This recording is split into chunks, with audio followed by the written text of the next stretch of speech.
What's up, everybody? I know we all hate Zoom podcasts.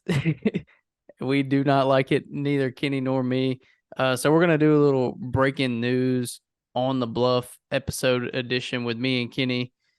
We're gonna be try to be quick to the point because, like I said, we hate doing these over Zoom. So when we do them and when we have to do them, we try to get them out of the way very quickly. So first things first, I just want to cover a little bit of our breaking news today before we get into this.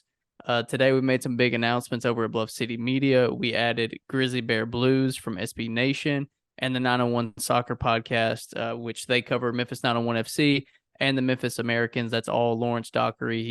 He's a bad dude that does it all himself. So we're happy to have him over. Obviously, happy to have the Grizzly Bear Blues team over from SB Nation. They've built a great following. They've had some great people go through there. Parker Fleming runs it now. We're excited to work with him. Me and him have had a few conversations up to this point, and I know we're kind of cut from the same cloth, so we're excited to work together. Kenny, what do you think about this before we get into the other breaking news today? I mean, when we ventured into this, Christian, the idea was at some point in the distant future to try to cover as much as we possibly could in terms of Mid-South sports, in terms of Memphis. And, we love covering the Tigers, but, as Mark King said in the announcement video, Memphis is bigger than just the Tigers. There's a lot of sports here. And when the opportunity came, to be able to bring 901 Soccer and Grizzly Bear Blues, it was a no-brainer. I mean, it's just, you're talking about two rabid fan bases and two sports that are dominating right now. And it's just an unbelievable day, I think, for Bluff City Media and our goals and what we want to do and how we want to cover sports here in the Mid-South. So I'm excited, man. It's been a great day. Yeah, it's Both of super us, cool. And I don't know if you can tell, both of us are really tired. Been a busy couple of days, busy couple of weeks, really. But yeah, it's a good tired. It's not a bad tired.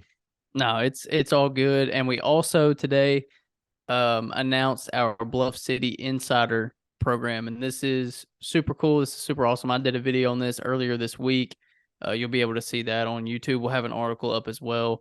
A quick rundown of that because I want to get in this news. I don't want to lose people talking about this. I want them to be able to hear all our thoughts on the news that's coming out. But $5 monthly, $80 yearly.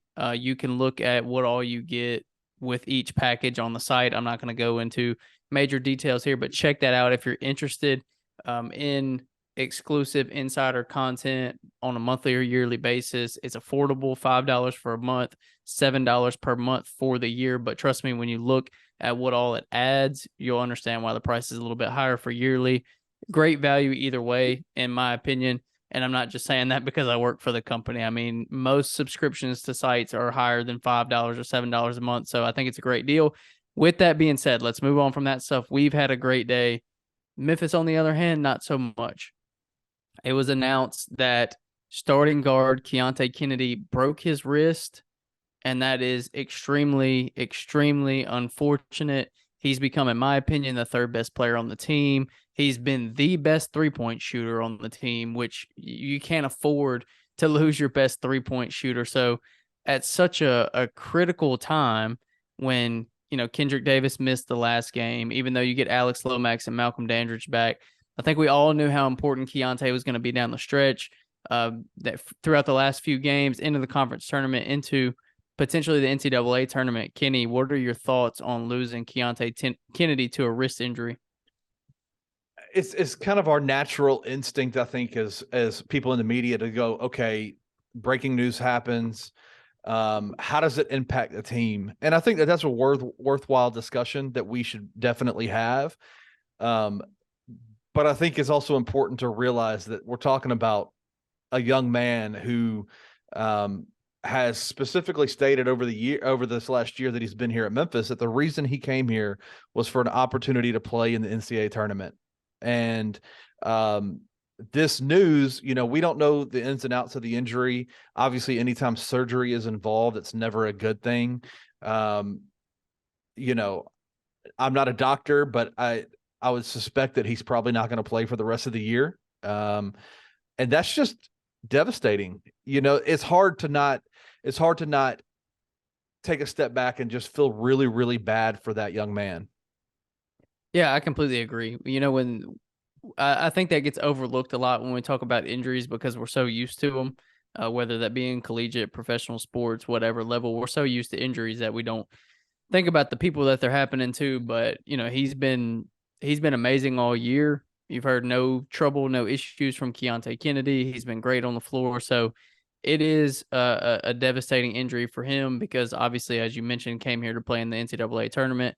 That could be a reality for this team within the next couple of weeks. And so for him to go down at the end of the season is tough. But let's also talk about the team because We have to. that's what people are here for. They want to hear how this affects Memphis, affects the team. So obviously, in the last game against Houston, you get good play from DeMaria. Alex Lomax comes back. Those are two of your guards. Kendrick Davis, as I mentioned, banged up. What does this mean for Memphis? What does this mean for the lineup, for the offense? Well, I mean, in our last episode that we did of on the Bluff, we talked about the rotations, and now that Alex coming back, and I think both you and Gabe specifically talked about the role of Keonte Kennedy and how important he is to the team, and how his emergence over the last month, really since Alex went down with that injury, has been a revelation, I think, for the Tigers. A guy who has now in the last month become the best, not only the best 3-point shooter in the for the team, but also he's the number one 3-point shooter in the AAC at this point for the year. And so when you have a guy like him who is a big guard who can guard and defend well, but bigger players, who also is athletic and can get to the basket and also shoot the ball really well, it's a really tough loss. And so I don't know where, who fills those minutes. I think we've seen over the last couple of weeks, Jonathan Lawson take a step up and see him, kind of take some of those minutes from Keonte. So does that mean that we see more of Jonathan Lawson, throughout this last part of the year? What does that mean for, the Tigers defensively? What does that mean for the Tigers, 3-point shooting, percentages as they go into postseason play? Obviously with the return of Alex Lomax, you've got another ball handler, a guy who could defend, but you lose quite a bit of offense when you bring Alex back to the lineup and lose Keonte Kennedy. You lose quite a bit of offense. So, those are some just quick little, this is what I think we should look for. This is what I think could happen, but I guess we'll see on the court. Yeah, I kind of want to go one of two directions with this that just immediately come to mind. And you mentioned Jonathan Lawson, and that's one. And he's been kind of hot or cold, but Right. someone who's been more steady and more reliable is Jaden Hardaway. And I know he's a wing. I know he plays the wing, but he's similar in size to Keonte Kennedy. He's, what would you say, one of the best, probably the third or fourth best 3-point shooter on the team with Keonte, maybe Jonathan and Kendrick. So, I mean, he's right there in the argument for the second or third best 3-point shooter, I think, personally. Yeah, I would agree with that. I think I if I can just be frank about it, I think I trust Jaden more than I do Jonathan. Jonathan. Yeah. Yeah, so that, I mean, I wouldn't be surprised if we see that because, Penny constantly talks about players that he trusts and players that he feels comfortable with on the floor.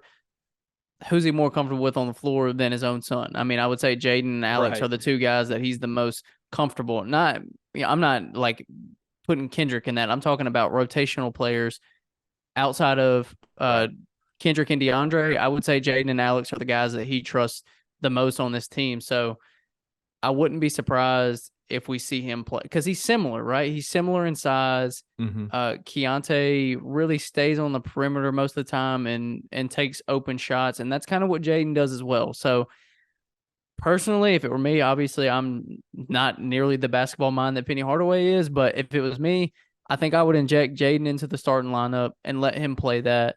I could see it being Alex as well, and this is all contingent on Kendrick playing or not. Obviously, things change drastically if he's not playing.